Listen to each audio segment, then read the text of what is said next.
Welcome to the Echoes of Alchemy with Lotus Sound podcast. My name is Jay Robinson, and I'm coming to you from Lotus Sound Studio in beautiful downtown Collingwood, Ontario, Canada, where we provide sound baths, sound training, kirtan, wellness day retreats, and more. We just launched our free Planetary Pulse Unlock Your Sonic Archetype quiz, where you can discover what planetary energy and musical mode formula you are most resonating with right now.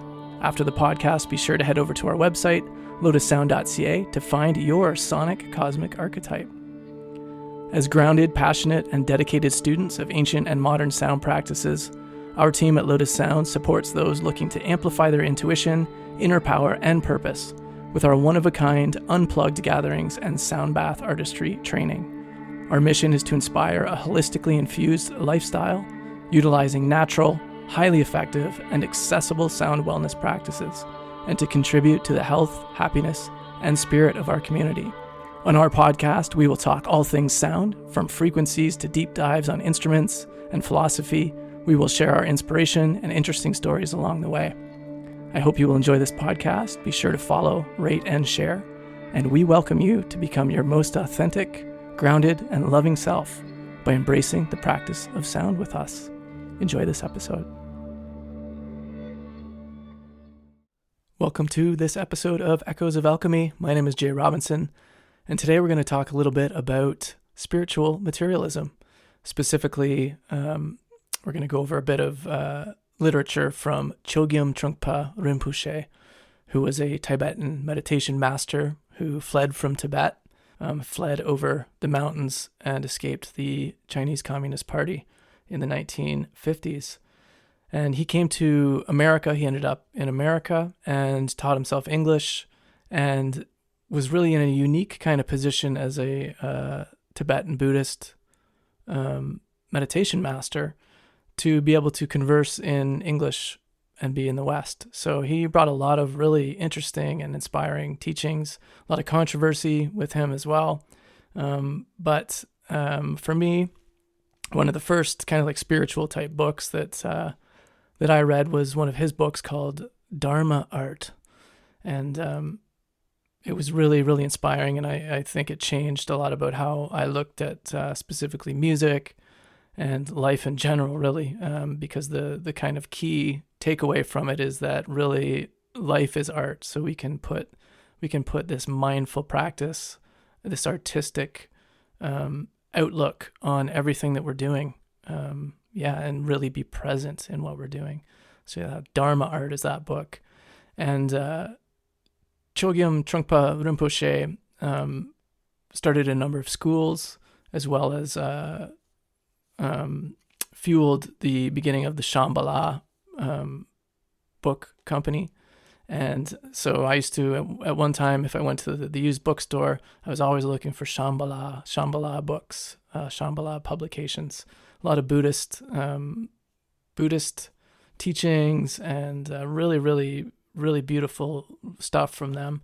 And I've read a number of Chögyam Trungpa Rinpoche's books as well. But one that caught my... Actually, before I get into the book, I want to speak just a bit about his escape from Tibet. So I'm just reading the Wikipedia here. So in 1959, 20-year-old Trungpa set out on an epic 9-month escape from his homeland.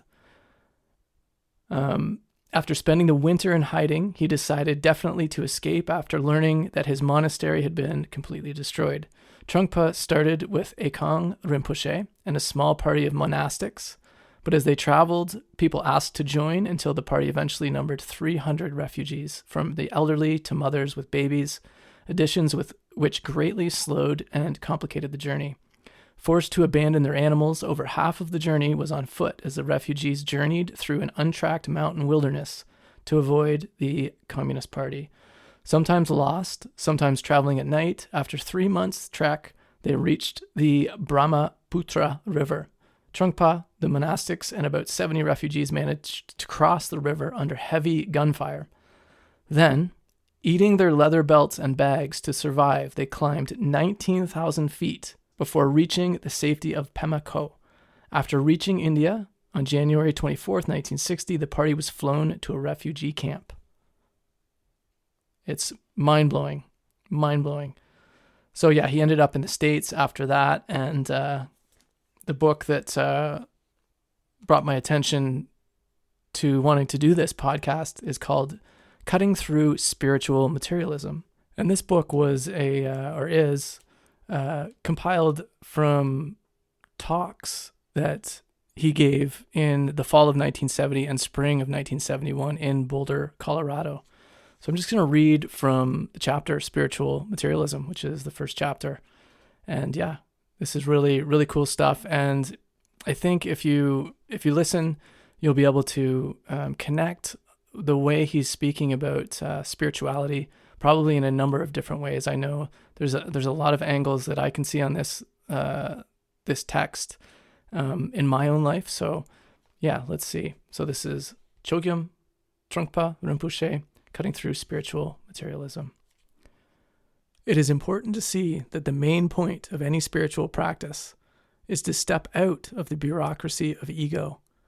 This means stepping out of ego's constant desire for a higher, more spiritual, more transcendental version of knowledge, religion, virtue, judgment, comfort, or whatever it is that the particular ego is seeking.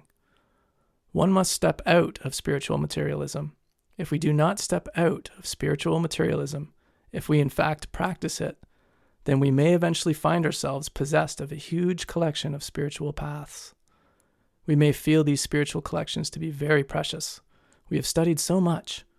We may have studied Western philosophy or Oriental philosophy, practiced yoga, or perhaps have studied under dozens of great masters. We have achieved and we have learned. We believe that we have accumulated a hoard of knowledge. And yet, having gone through all this, there's still something to give up. It is extremely mysterious. How could this happen? Impossible. But unfortunately, it is so. Our vast collections of knowledge and experience are just part of the ego's display, part of the grandiose quality of ego. We display them to the world and, in doing so, reassure ourselves that we exist, safe and secure, as spiritual people. But we have simply created a shop, an antique shop.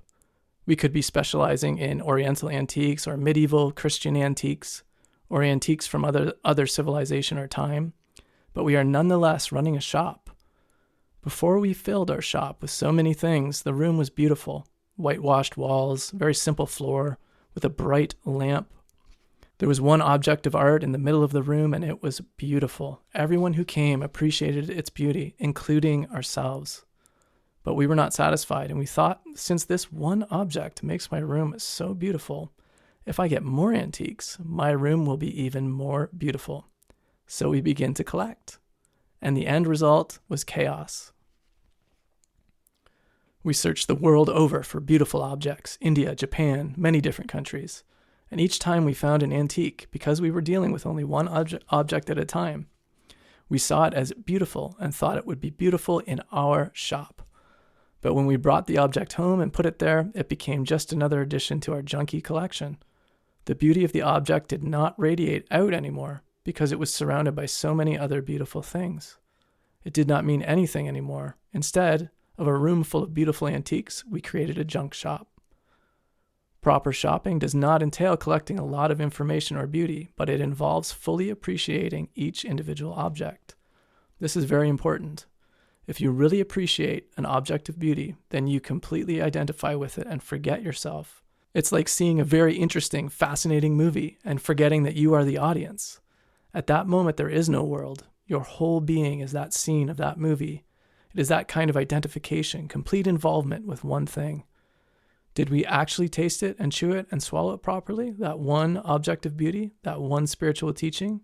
Or did we merely regard it as a part of our vast and growing collection? I place so much emphasis on this point because I know that all of us have come to the teachings and practice of meditation not to make a lot of money, but because we genuinely want to learn, want to develop ourselves. But if we regard knowledge as an antique, as ancient wisdom to be collected, then we are on the wrong path. As far as the lineage of teachers is concerned, knowledge is not handed down like an antique. Rather, one teacher experiences the truth of the teachings, and he hands it down as an inspiration to his student. That inspiration awakens the student, as his teacher was awakened before him. Then the student hands down the teachings to another student. And so the process goes.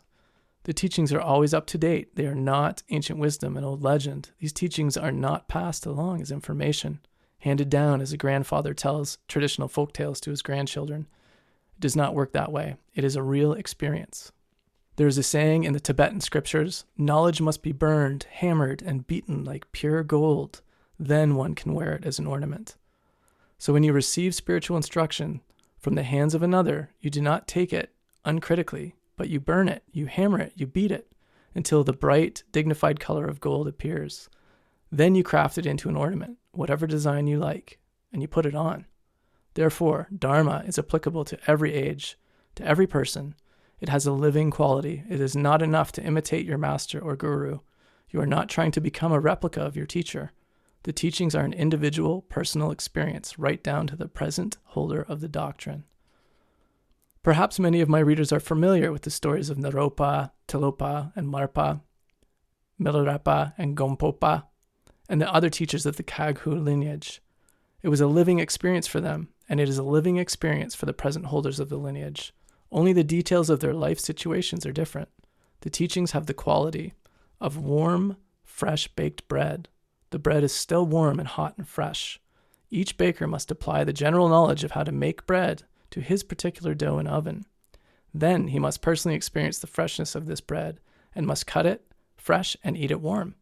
He must make the teachings his own and then must practice them. It is a very living process. There is no deception in terms of collecting knowledge. We must work with our individual experiences. When we become confused, we cannot turn back to our collection of knowledge and try to find some confirmation or consolation. The teacher and the whole teaching is on my side. The spiritual path does not go that way. It is a lonely, individual path. And I know for me, I just resonate with so much of that, and specifically like the fact of experience. Like when it comes to our practices, whether it's music, meditation, art, whatever it is, it's our experience and our continued experience that really brings us true knowledge in our fields. We have to spend time with things. Things have to simmer. We have to appreciate things, and we have to take our time. And we live in a very fast-paced time. We have access to all of human recorded history on devices in our pockets. So there's no shortage of knowledge in the world, but the experience is really the true journey. And that's the one that takes time. And so whether it's a spiritual practice or an artistic practice, we need to be patient with ourselves. We need to be kind. We need to take our time, and we need to really put our full attention and heart and focus into that practice. And if we do, we will be rewarded ongoing. So yeah, I'm going to read a couple other, there's a little Q&A section here as well with a couple of kind of potent tidbits here. So this would have been from the same talk. He would have done a Q&A afterwards. So here's a question. It is difficult not to be acquisitive about spirituality. Is this desire for acquisition something that is shed along the way? And Chögyam Trungpa Rinpoche says, you should let the first impulse die down. Your first impulse towards spirituality might put you into some particular spiritual scene. But if you work with that impulse, then the impulse gradually dies down and at some stage becomes tedious, monotonous. This is a useful message. You see, it is essential to relate to yourself, to your own experience, really. If one does not relate to oneself, then the spiritual path becomes dangerous, becomes purely external entertainment rather than an organic, personal experience. Here's another question he was asked. Could you say something more about the way in which meditation short-circuits the protective mechanisms of the ego? Trungpa answers, the protective mechanism of ego involves checking oneself, which is an unnecessary kind of self-observance. Meditation is not based on meditating on a particular subject by checking oneself, but meditation is complete identification with whatever techniques you are employing. Therefore, there will be no effort to secure oneself in the practice of meditation. And then the final question to share here, the question is, why do you think that people are so protective of their egos? Why is it so hard to let go of one's ego? And Trungpa answers, people are afraid of the emptiness of space, or the absence of company, the absence of a shadow. It could be a terrifying experience to have no one to relate to, nothing to relate with. The idea of it can be extremely frightening, though not the real experience. It is generally a fear of space, a fear that we will not be able to anchor ourselves to any solid ground, that we will lose our identity as a fixed and solid and definite being. This would be very threatening. So yeah, our egos are extremely strong. They keep us alive, but it's also nice to try to be aware, at least as much as possible, of the ego. If we can keep the ego in check, keeping us alive, keeping us moving forward, but not completely taking over all of the aspects of our lives and controlling us, then we're on our way to a better relationship with ourselves and the world around us. So yeah, there we go. Cutting Through Spiritual Materialism with Chögyam Trungpa Rinpoche, Tibetan Buddhist meditation master. And I thank you for listening. Be sure to follow and rate this podcast. And yeah, we'll see you again soon. Thanks so much for listening. We hope you enjoyed today's episode of Echoes of Alchemy with Lotus Sound. Be sure to follow, rate, and share. And if you'd like to unlock your sonic cosmic archetype, head over to our website, lotussound.ca, and fill in our free Planetary Pulse quiz. If you're interested in our sound training sessions, we have 3-day sound immersions on the calendar. We've got a session in May that's sold out, and we've got a 3-day sound immersion, deep dive into sound bath artistry, open for registration now for August 2nd, 3rd, and 4th. And you can learn all about that as well on our website, lotussound.ca. Thanks again for listening, and we'll see you soon.